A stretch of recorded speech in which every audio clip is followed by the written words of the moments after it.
Disclaimer, I cannot see or adjust the picture because I am blind, so if the picture stinks, sorry, but that's just kind of the way the channel is. You know, that was just perfect.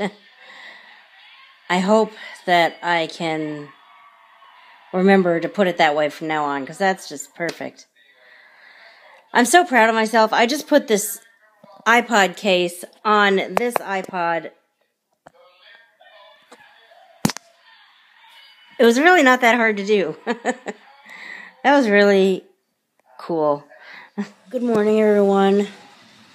This is the first time that I have used this case on this iPod. So if it sounds a little... if it doesn't sound quite the same, just bear with me.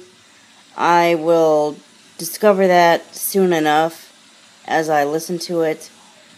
What happens is I record these things and then give it a listen through to make sure it's at least okay.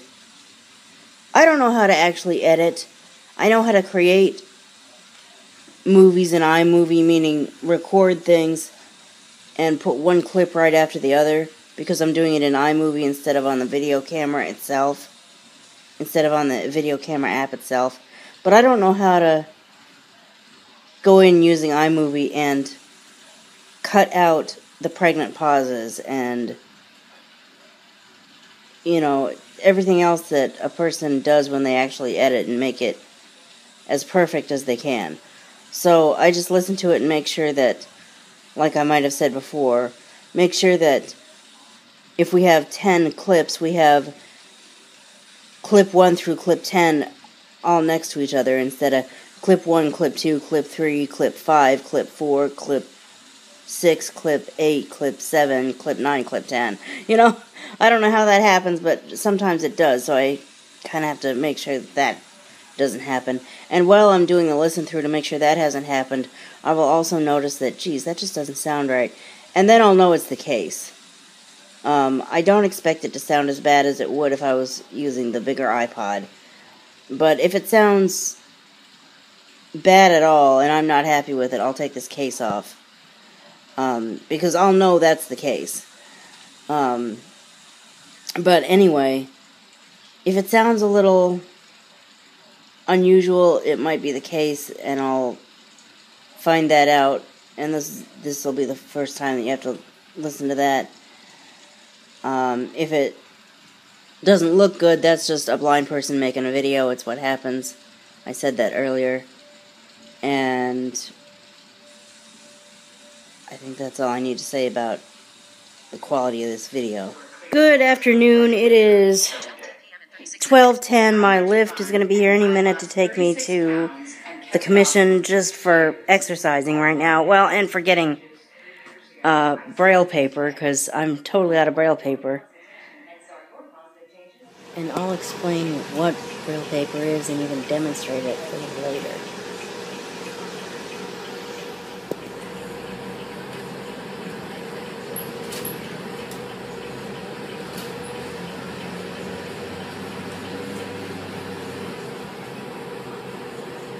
You know, I was watching the news before I left, and I'm just kind of asking this question. I'm not judging anyone. I don't mean to judge anyone. I guess I just don't understand these tragic stories of babies being left in cars and they don't survive. God rest their little souls, but how do you forget that your baby... I mean, it's one thing if the baby, like... if mom turned around for a moment and the baby ran out and jumped in the car or something. But if you put the baby in the car, how do you get to your destination and forget that your child is in there? I mean, again, I don't mean to judge. I just wonder how... I mean, I'm not saying that I've never ran away and left something someplace. I mean, that does happen. But this isn't just something. It's your child, you know? And, if you put your infant in the car, I guess I just wonder how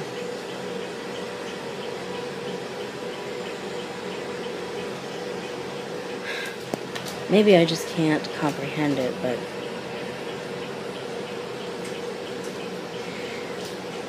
it's one thing to run out and leave your bag in the house or something, but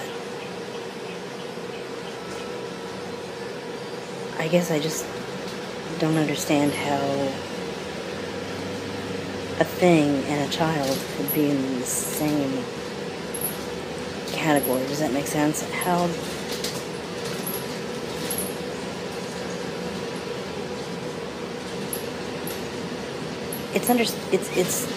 it's human nature to forget a thing, but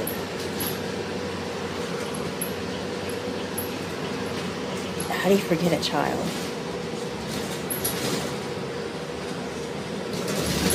I just don't get it. But to anyone who ever has, I'm so sorry. I know that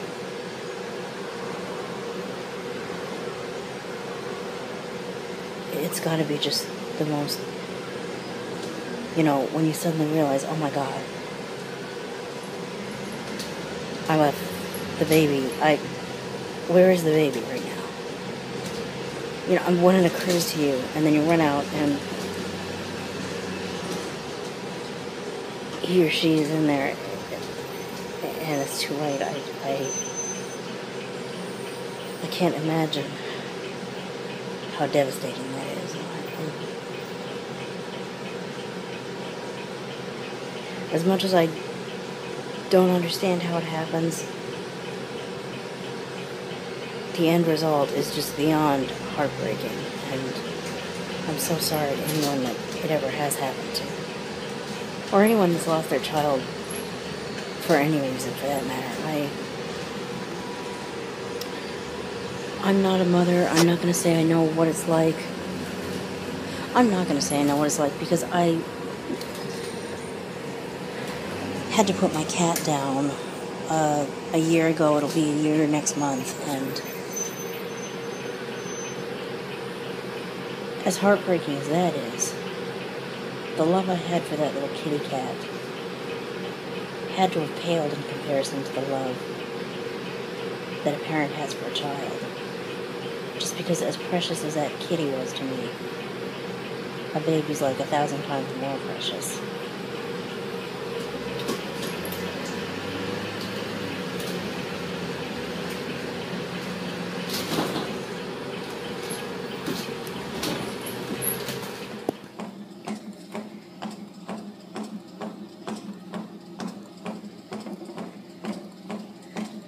My disagreement is, I called you guys maybe a month or two ago, and I thought you said I only owed like $10 or $11 or something. Basically, I'm waiting for a bill that reflects what I thought I was told on the phone, and now I get a note saying that I owe 100 and something, and that I'm going to be started to charge some late fee or something. Explain to me why I owe what I owe, and maybe I'll pay it. Okay, well, that was the dentist, and they're going to call back. The bottom line is my insurance, which takes forever and a day, apparently has still not paid them, so they're going to call. They're going to call my insurance and find out why they're not paying. Of course, if my insurance would pay in a decent amount of time, this kind of thing wouldn't happen. And if Comcast Business branch would take care of my dentist's phone issue, I'd be able to actually reach someone. It's like it went right to voicemail every time I called. And I was like, what is going on here?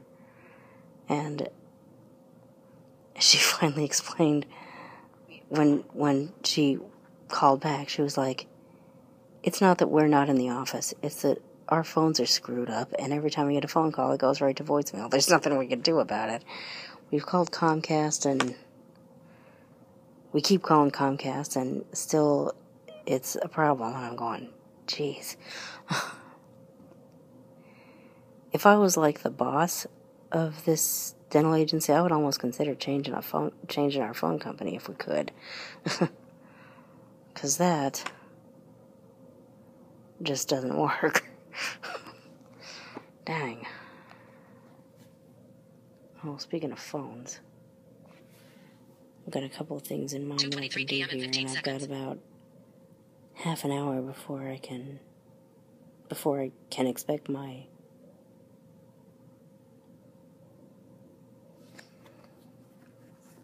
ride to come take me home, so.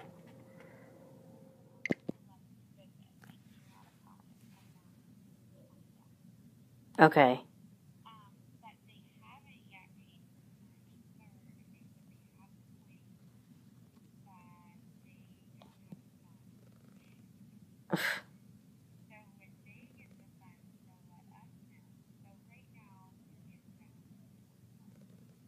Okay, I might just take care of that already, and okay. Okay, that number I agree with a lot more than this number on the statement, so that I just paid and it's taken care of.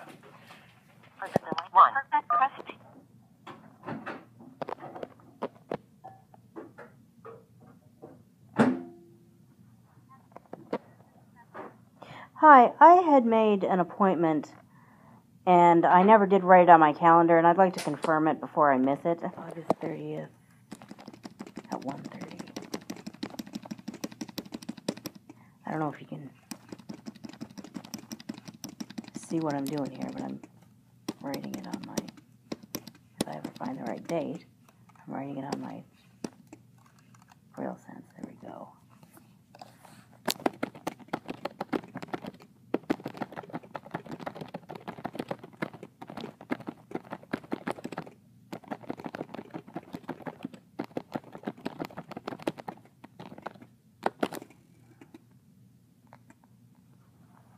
Okay, it's 2:52 and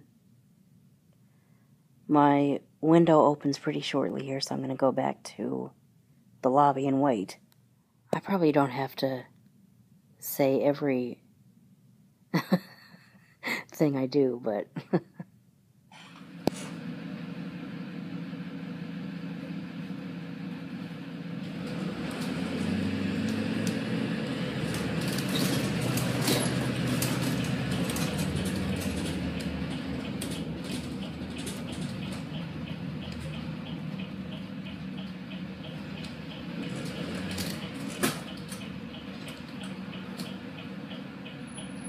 okay, I'm home, and I believe I got a braille piece of mail here today, and I don't get those very often, like a few times a month, but this is what it's all about. This is the awesome stuff.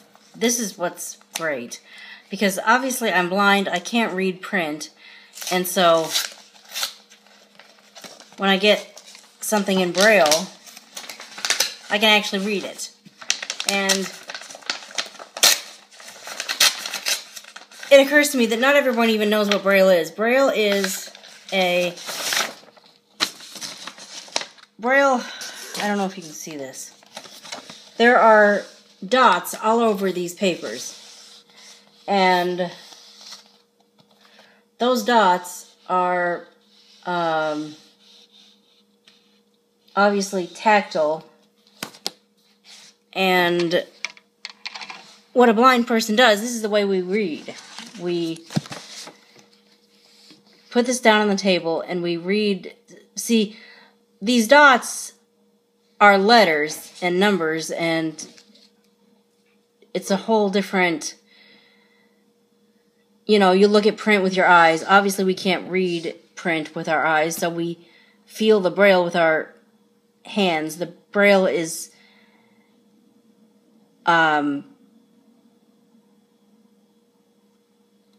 to the average sighted person's hands, they just feel like a bunch of dots. They can't possibly mean anything. But to us, those dots make up a braille code that translates into words, which in this particular case, it's my Comcast bill. And everything on what would be on a printed bill is in braille. Am I making any sense? And it just so happens that my print bill came already, and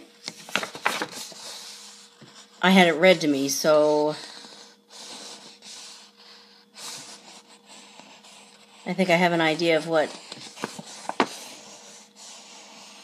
is due, but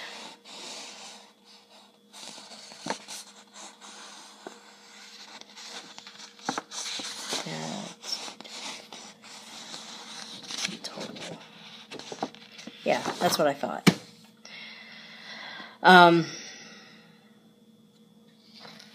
And while we're talking about braille, I might as well take this box of braille paper out and write some braille, because I want to practice writing braille in this way, because I don't want to lose that skill. I don't do it very often, and I don't want to lose it, so I'm kind of challenging myself to practice at least a little bit every day so that I don't actually lose that. Because I think slate and stylus, which is one way of writing braille, is, I think it's one of those skills that if you don't use it, you can lose it, or you can get rusty and it won't be as good when you really need it.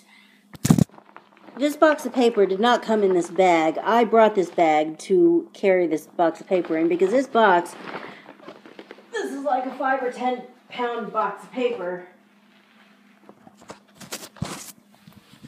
And there was no way I was going to be able to carry it from the place where I bought it to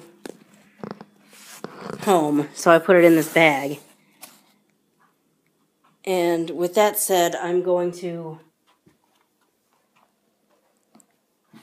turn the camera off, get this box open, and meet you back out at the table where I'll have the slate and stylus and show you not how to write braille, but how a blind person, one way of writing braille. Okay. First of all, what is braille paper versus any other kind of paper? Well, I don't know if you can see this, but you can hear it's heavier than run-of-the-mill paper. Like,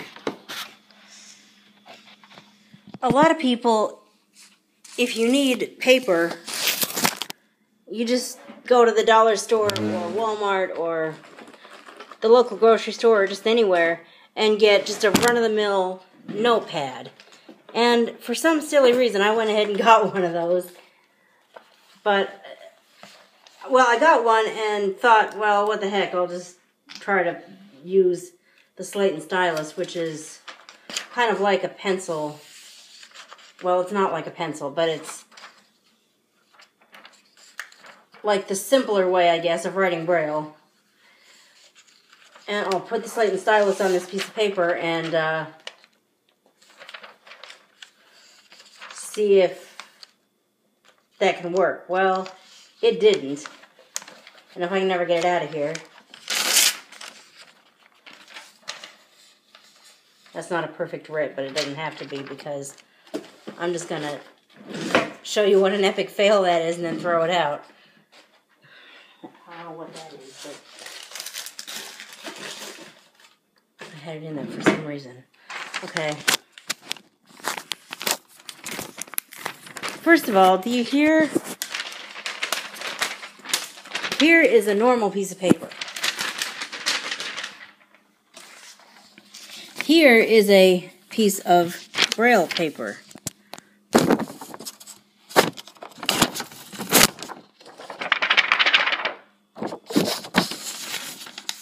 regular run-of-the-mill sided people paper, braille paper. The braille paper is heavier and thicker because the braille paper is meant to have holes, basically have holes poked in it, and have the dots that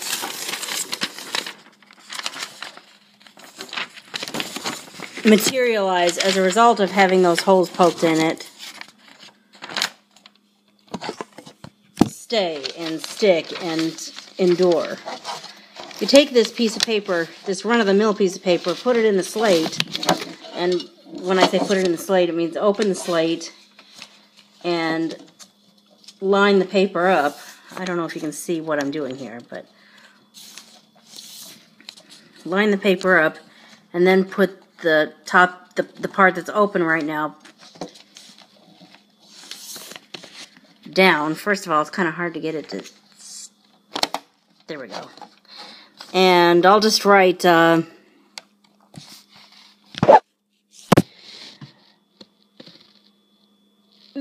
I'll just write, this is what an epic fail regular paper is in a slate.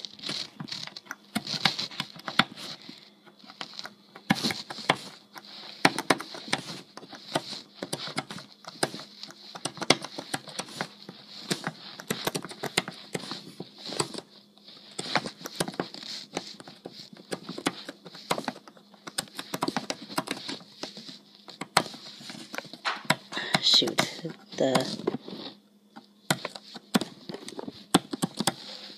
good piece of braille paper just fell on the floor. I'll pick it up in a minute. Fail. I'll just write this is in a slate. This is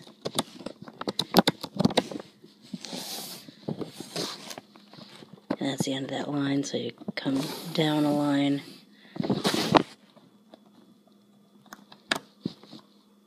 Well, you can't even, in a slate.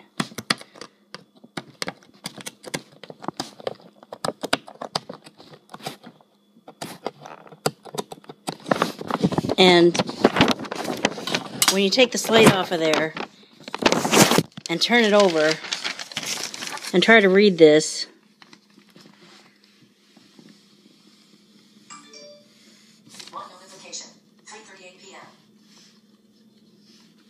I can kind of read it, but it doesn't come out very well. And it certainly wouldn't. If I went back and read this a little while from now, it would not stick. And what is this notification? 3:39 p.m. One notification. I wish VoiceOver would just go ahead and read the notification Tuesday from the lock screen. Now, it's official. Hillary Clinton is the Democratic nominee for President of the United States. I kind of figured that would happen. I've been knowing that was going to happen for a long time. Okay, so that was my push notification from my local news station. So that's what happens when you try to put a piece of regular paper in a slate and stylus and write braille. Whereas if you have a good piece of braille paper, which does cost more, you do get it special. In my case, I'm blessed that the Commissioner for the Blind sells it locally.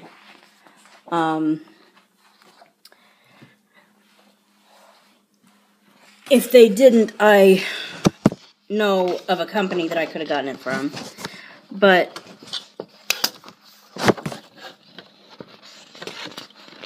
this thicker, heavier paper is meant for this. Again, you take out the slate, you put these little pin things, you line the paper up with the pins. It's thicker, so it stays a little bit better. You clamp this part down, and wait a minute.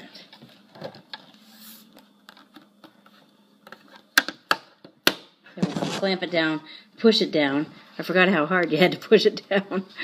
And I'll just write 7/25. Is it the 25th, 26th? Tuesday. Sorry, I'm not sure what you said. It's alright. Help button. Help. 3:41 p.m. Tuesday, July 26th. If I would have let you talk, you would have just told me right there. Okay. I'll just write 7/26/16.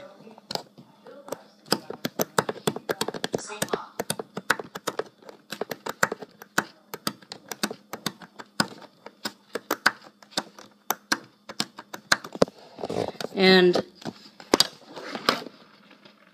see, it feels so much sharper. It feels so much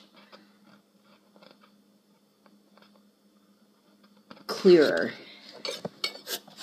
Because, again, it's written on paper that was designed to have Braille written on it. And I'm talking a lot about Braille in this vlog because, probably because of what happened yesterday.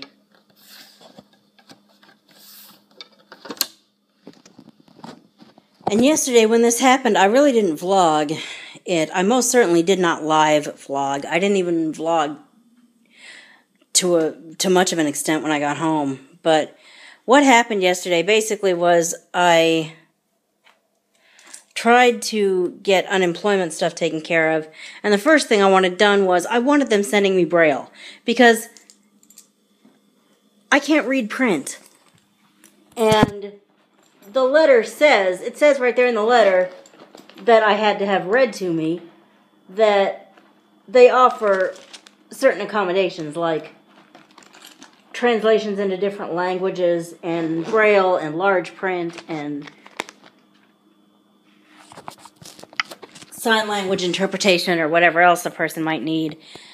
You know, like reasonable accommodations.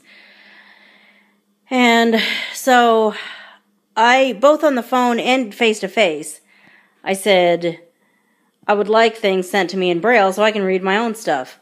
These people are just totally thrown for a loop. They don't know how to make that happen. I know it's possible to make it happen. And there is someone associated with the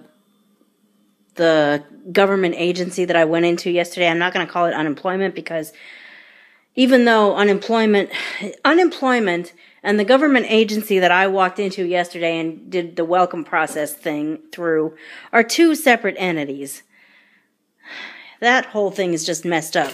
But the point is, I know that it's possible to get Braille, and it's just that these particular local people apparently don't know how to make it happen. So she's doing some checking, I guess, and I guess she's going to call me back and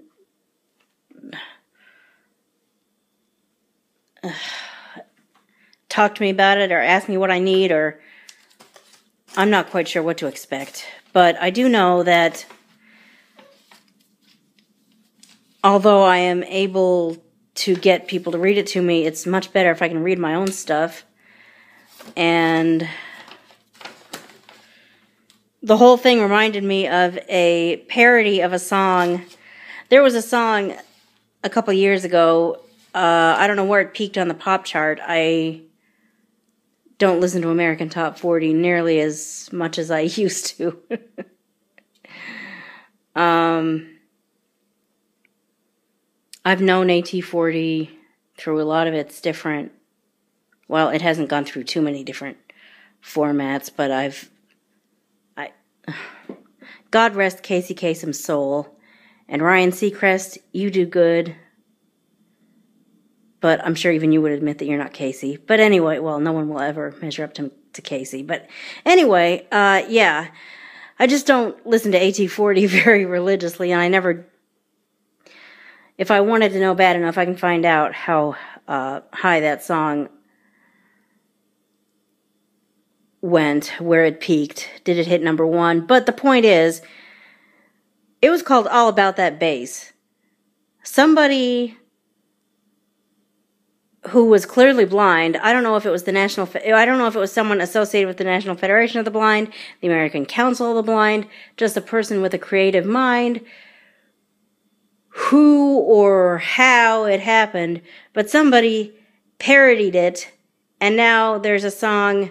Unfortunately, it hasn't hit the pop chart, but if you go to YouTube, you can find maybe even 2 versions at least of All About That Braille. And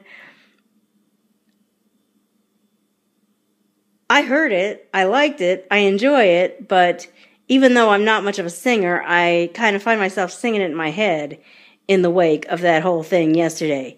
Because you know I'm all about that braille, no print. I'm all about that braille, no print. I'm all about that braille, no print. I'm all about that braille, 'cause I am. Braille can be costly to create, I'm not gonna lie to you. If you do it all through your computer, which a lot of like government agencies and stuff do, Braille embossers are freaking expensive. Don't get me wrong. I'm not even sure. Even this thing called a Braille writer, which I can demonstrate in a different video. What is this? Oh, I know what this is. I use the Braille writer to write a note, and I was trying to remember what it was. Anyway, I can demonstrate this thing, and I'm not sure how inexpensive it is either. A couple hundred, I think. 200, 300, 400, maybe more. I'm not sure. The point is, it's a lot more expensive than a printer is. Even slates and styluses are probably more expensive than a pen or a pencil is. But when you got someone that can't read print and you have the ability to offer something in Braille, it really helps.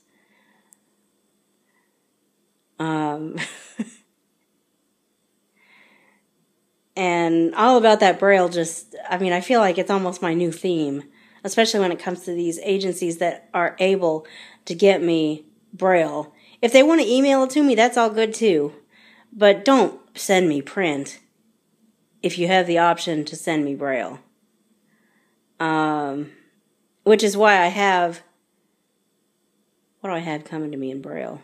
I need to ask other companies. Do I have companies that should be sending me or Braille stuff rather that don't? I need to make that something that I just ask. Is it possible to offer this stuff in Braille? And if the answer is yes, then I'm going to say, would you please start sending them in Braille?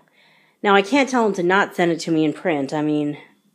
If they want to send it to me in print, that's fine, but have a Braille thing, follow it up with something in Braille, or even throw a print copy in the envelope with the Braille. If you want to send print, fine, but send Braille in addition to it. Don't just send print and that's just it. I know print is the way of the world, but Braille is the way of blind people's world. So, well, at least this blind person. I guess not everyone who is blind reads Braille, but